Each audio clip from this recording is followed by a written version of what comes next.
Welcome to the Learning Pines YouTube. We hope this video helps.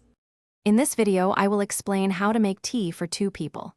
First, gather your essential supplies: your preferred tea, a teapot, 2 cups, and fresh, cold water. Make sure your teapot and cups are sparkling clean.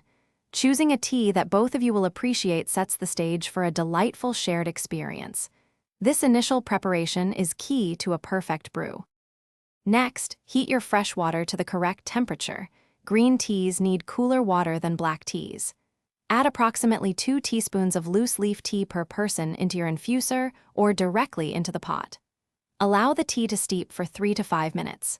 Adjust this time based on how strong you prefer your brew, ensuring a rich flavor.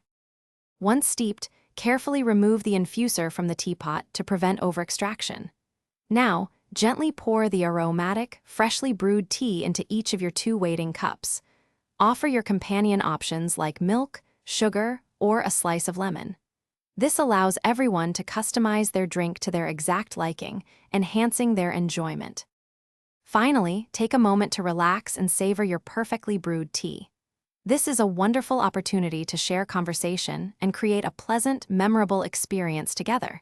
Whether it's a quiet morning or an afternoon chat, tea for 2 is a simple pleasure. And for those who love to read, check the description for a link to a great e-reader and other deals. Enjoy your tea. Thanks for watching. Consider subscribing if we helped you.